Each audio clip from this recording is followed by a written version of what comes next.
Hi everyone, welcome back to my first video. So in today's video, just kidding guys, welcome back to another lit video. Today's video we're gonna be making piano beats. Let's fucking just playing, guys. So it's been a little minute, you know what I'm saying. Haven't been on here in quite a while. You guys know me, you know what I'm saying. I take long breaks every now and then, but hey, maybe I'm back for now, who knows. I just was like, yo, I cooked up this nice beat and I was like, you know what, I should make this into a video, you know what I'm saying, because I haven't made a video in a little while. I miss all my boys out there, you know what I'm saying, my new era-ins. So yeah, I cooked up this pretty lit beat. It's pretty lit. And yeah, I don't really know what artist this beat fits with, so it's just a melodic beat. That's all I know. It's very melodic, so we're just going with that. So I'll try to bang this out pretty quickly and yeah, let you guys hear this shitty ass beat. So for the first sound we got the Ankara Dreamer. Alright, so for the first melody we have a simple pad, used the Ankara Dreamer sound. I'll go ahead and play it out for you guys.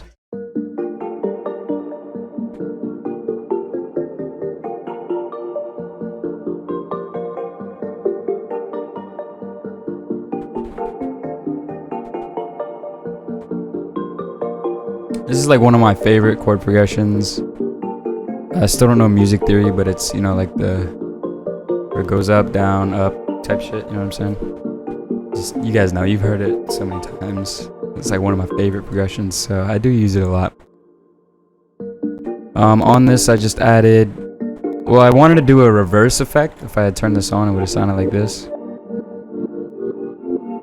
And sometimes this sounds good, but not always, you know what I mean? It's kind of iffy, so I decided I'll reverse it, but I'll just make the mix level really low, so like you'll barely hear it. It'll kind of just add a little bit of extra effect, just kind of some ear candy or whatever. Then you just have very simple Valhalla. I would say the best reverb preset on Valhalla is just the basic default preset, so just add Valhalla and then turn the mix level down to like 30, 40, 20%, and that's, it's a really good reverb effect. I wouldn't play around with it too much unless you really know what you're doing. Like, I don't even know what the fuck half of these words mean. I don't know what the hell these knobs do, to be honest. But yeah, then we have a simple EQ. Just cut the lows, brought down the highs a tiny bit. Nothing serious. And yeah, that's it. So when I made this, I pretty much, like, the best way in my opinion, like if you don't know how to make melodies, one thing I struggle with a lot is like I never know how to start a melody.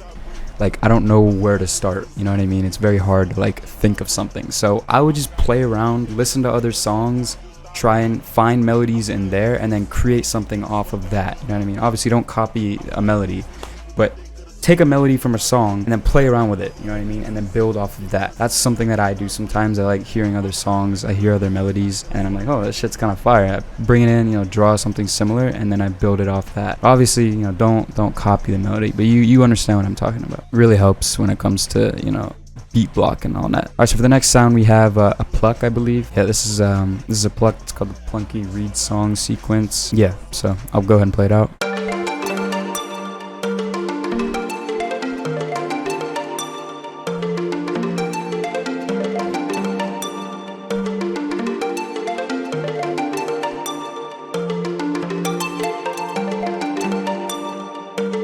Saying pretty cool. It's kind of fast, you know what I'm saying? A little bit of a bouncy kind of rhythm going on here. A lot of notes, hidden off each other, especially with the delay that you hear, but keeps the beat going, you know what I'm saying? Really kind of keeps you on your feet, you know what I'm saying? It's a cool melody though. I like it.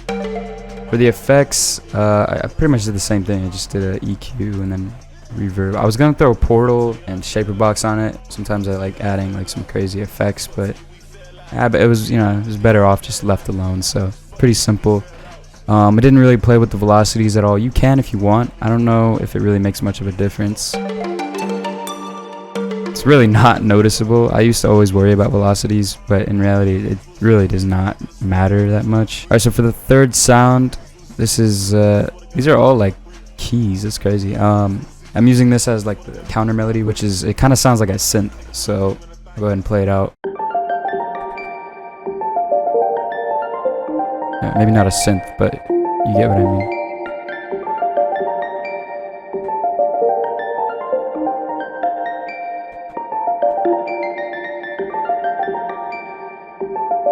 And yeah. So on the hook, I actually brought this down an octave. It sounds like this.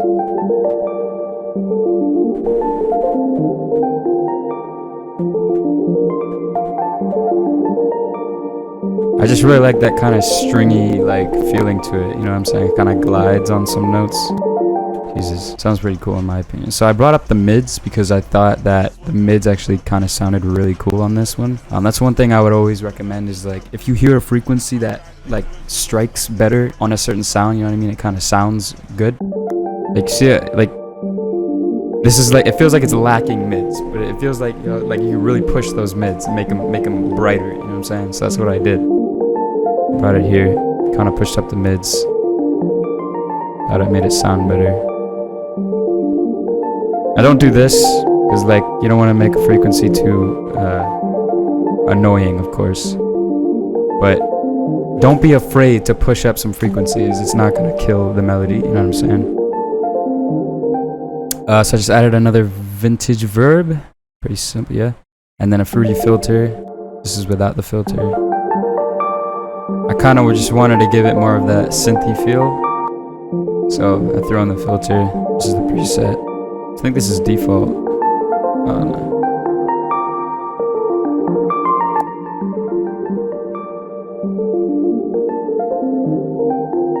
Pretty simple, some Stranger Things type shit. Alright, so all together it's gonna sound like this.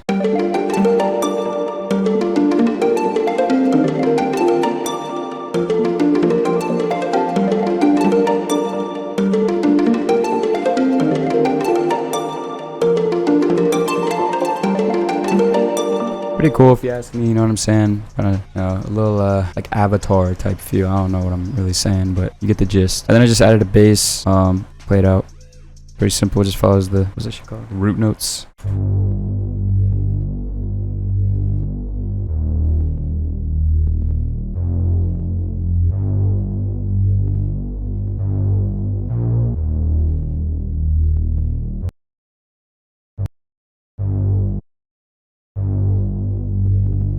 Fix that real quick.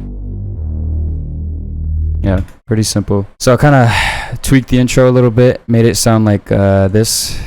I'll show you guys.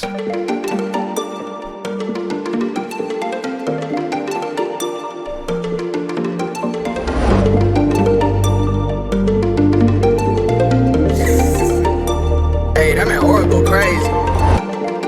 Pretty simple, you know what I'm saying? But I kind of like it, instead of having like a 16 bar intro, I like having just a very quick 8 bar intro. You know what I'm saying? I like it to just kind of get to the, you know, get to the drop pretty fast. I think it kind of, you know, it sounds cooler that way in my opinion. So, all right, so we move on to the drums. A lot of my drums sound the same, I'll be honest. I always kind of do the same drums unless I'm doing a different type of beat. But yeah, so this is the 808. I guess I'll play the melody with it.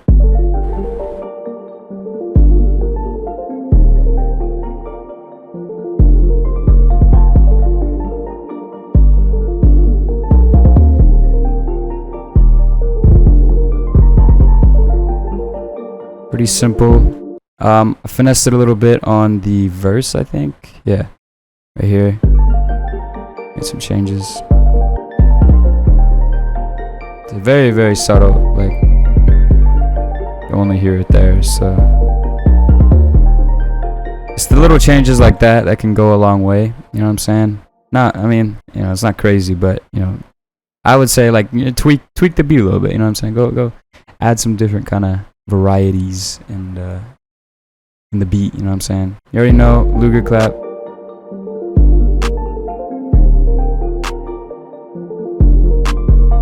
One thing I would say is always keep your clap very leveled.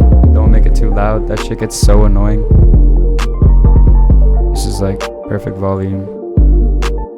I swear, like when I'm trying to listen to a song but I want the song loud, you know what I'm saying? Like if I'm trying to play it loud in my ears, if the clap is too loud, it's so fucking painful.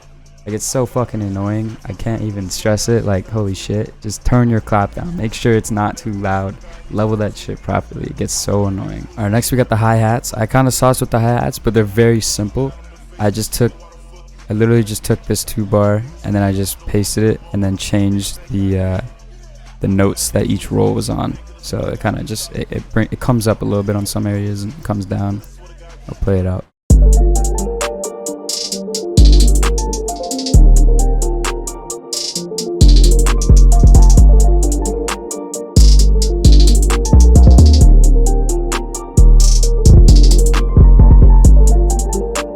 Yeah, you get the gist. It's just another roll. It's just a hit one with the out knob turned up just a tiny bit. So yeah, very simple. For hi-hats, I always recommend playing with velocities. It makes it sound a lot better. Alright, so then we have a simple open hat. I'm becoming more and more retarded.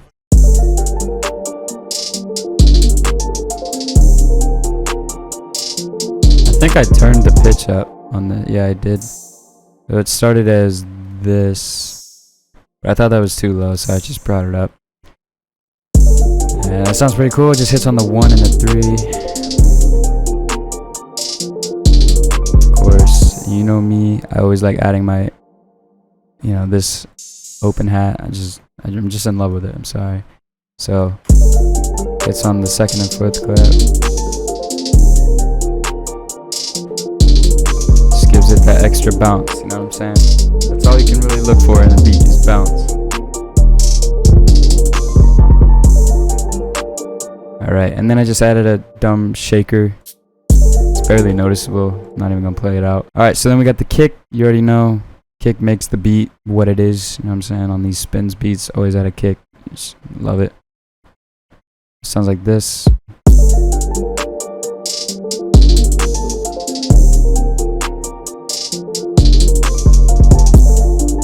I actually forgot to add my kick preset on it. Yep, very simple, and then you just got the diesel snare on there. Very simple pattern. I use the same pattern on like every beat.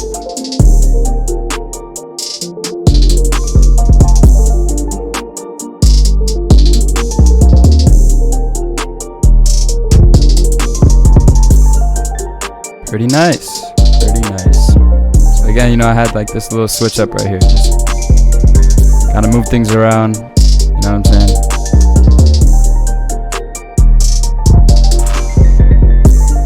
You guys already know. Shout out to Frank. It's my boy. Do this little clap joint, you know what I'm saying? Kind of make a little clap roll. Alright, but all together, I guess I'll just play the whole beat at this point, since you've heard everything. So yeah, here it is.